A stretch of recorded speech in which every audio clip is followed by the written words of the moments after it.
Good night, friends, and welcome once again. Tonight's topic is the image of the beast, and I encourage you, please go back, friends, and study these things.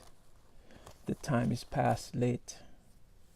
Go back, be like the Bereans. Go back and study these things for yourself. I'm trying to do short videos because people of today, ourselves, including myself, our attention span is very short. So I'm trying to capture our attention span. Go back and study these things. So I don't want to do any long videos. So I'll be moving as fast as I can in this video as well. And I'll be reading from my notes. I put some notes together, my thoughts, some sheets of paper as usual, which I'll be reading back to you. Okay, I'm going to read a few scriptures on the topic, the image of the beast, and then discuss the original intent of the story of the writer, then make some application which applies to us today. So quickly, let's go to Daniel chapter 2, and I'll be reading from the King James Version Bible. And I start from verse 31, and I read, Thou, O king, sawest, and behold, a great image. The great image, whose brightness was excellent, stood before thee, and the form thereof was terrible. Okay, so King Nebuchadnezzar had a dream, and this image was what he dreamt about. And Daniel brought the dream back to his memory because he had forgotten about the dream. And also Daniel went further to explain to him the interpretation of the dream. Okay, but our first clue in the verse I just read about the image is whose brightness was excellent. So questions. Who in the Bible is referred to as the son of the morning star? Who is bright and excellent in beauty? We could read Isaiah 14 verse 12. Answers to all the above. This is no other person than Lucifer, who is now known as Satan after his fall. Therefore, this image is primarily Satan. We read on, verse 32. This image's head was of fine gold, his breast and his arms of silver, his belly and his thighs of brass. Verse 33. His legs of iron, his feet part of iron and part of clay. So, this image is the image of the man. This image is the image of a man. And then I said before, primarily Satan, the man of sin. Because it has legs, head, feet, chest. That's the image of a man. Okay, so Daniel went further to describe to the king that the image represented different kingdoms that will rule throughout the ages. And his kingdom, Nebuchadnezzar's kingdom, was the head of gold. You could read Daniel 2, verses 38 through the 44. But read this in your own time. Okay, so this image, primarily of the man of sin, Lucifer, represents his kingdoms, Lucifer's kingdoms, here on earth, that will rule over the earth and also to persecute God's people until the second coming. And the second coming here, Daniel described as a stone, the stone kingdom, which breaks the image. You could read Daniel 2, verses 34 and 35 in your own time. That explains the stone kingdom breaking the image, or describes it. Okay, so after the king was reminded of the dream and given the interpretation thereof, he went ahead and set up his own physical image, but of complete gold, unlike the one in the dream, as if to say to God, not so. My kingdom is not only the head of gold, it is the entire body, and will last forever.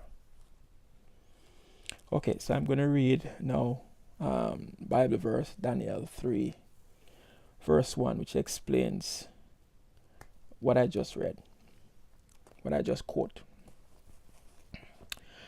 Daniel 3, verse 1, and I read, Nebuchadnezzar the king made an image of gold, whose height was 60 cubits. See, he made an image of gold, the entire thing, and breadth thereof 6 cubits. He set it up in the plain of Dura, in the province of Babylon. So we see here that the king made an image of the beast, or an image to the beast rather, to the one he saw in the dream. And this image was also in the form of a man, which is secondarily the man of sin, the man of perdition that will rule until the second coming of Christ. The king wanted all people to bow down and worship the image he made.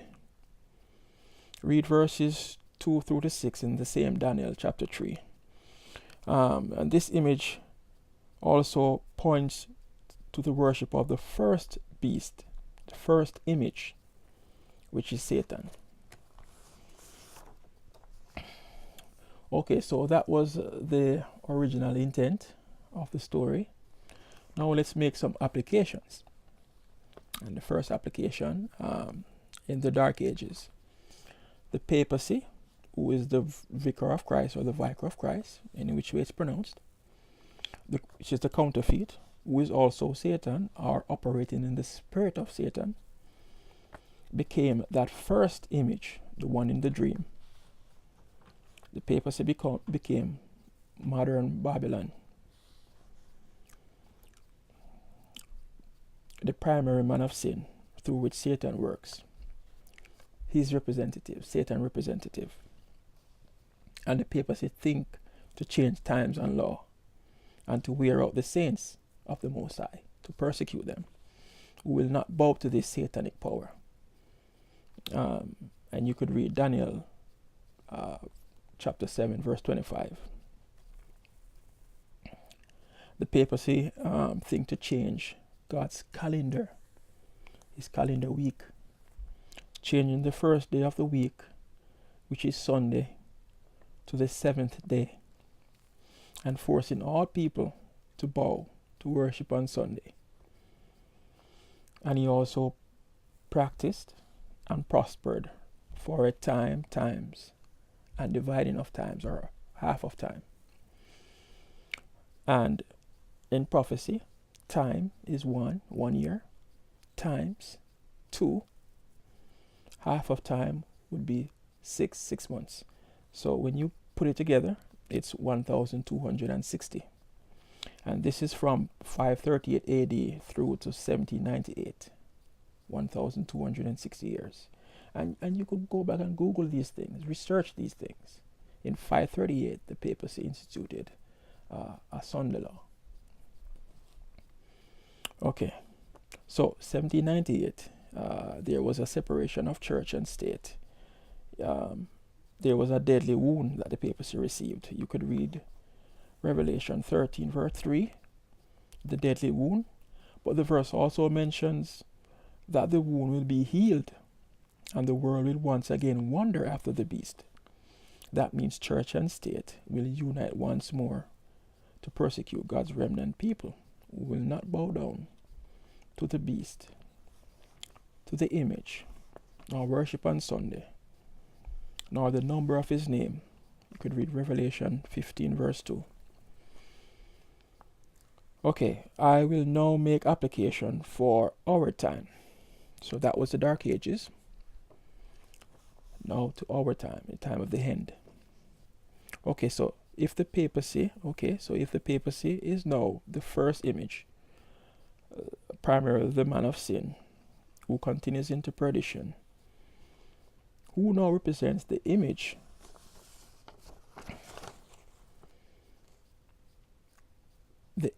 to the papacy, who represents the image that Nebuchadnezzar set up, that image of gold.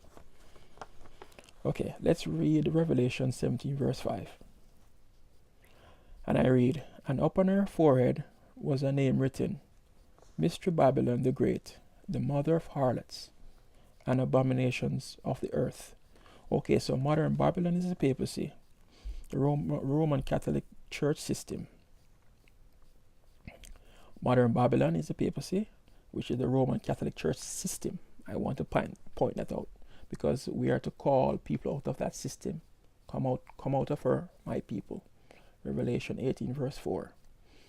These systems, satanic systems, God's people, the other flock, must come out of and not receive of her plagues. Okay, so in the verse she is depicted as, that is the papacy, depicted as the mother, which is true. She calls herself the Mother Church. We should be aware of that. So then, who is her daughters? Because if she's a mother, she must have daughters. Answer: those who hold to her doctrines, such as state of the dead and Sunday sacredness. Those two main doctrine, or two foundation pillar, one of, or two. Sunday sacredness and state of the dead, etc. And these churches, her daughters, are apostate Protestants in America first, because they have put away the protest and now are rejoined to their mother in ecumenism. These churches in America are presently forming a church and state union with President Trump, forming an image to the beast, which is their mother, who is also the man of sin. And before that time comes, judgment, there must be a falling away first. And this man of sin must be exposed. 2 Thessalonians 2, verse 3 through to 10 tells us that. Okay, so after the wound is fully healed, church and state union, that is, Revelation 13, verse 3, the apostate Protestant churches will make or legislate, a Sunday law that all should worship on Sundays to combat climate change, to have a rest day for the family, and to bring back morality to society, etc., etc. We can see this movement even now, as I speak. The bowing down to this image, Sunday, which is Sunday, causes those to worship the first image, which is the man of sin.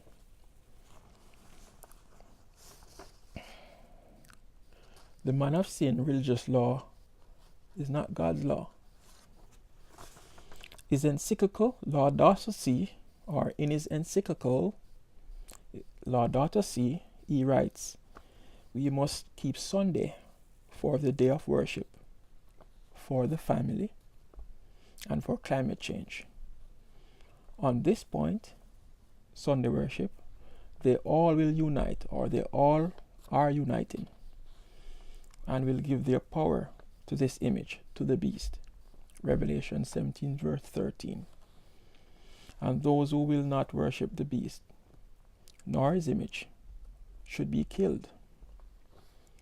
That's going to be our faith.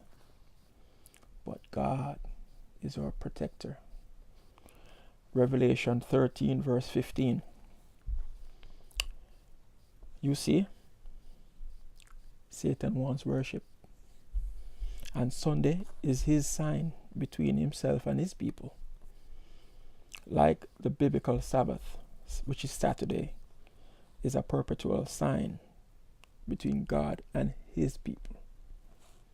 Okay, friends, I pray that someone received the light on this topic. But if you're still in doubt, take it to the Lord in prayer. Don't forget to like and share the video with a friend. You may leave a comment at the bottom. Okay, for now, until next time, stay blessed. Love you.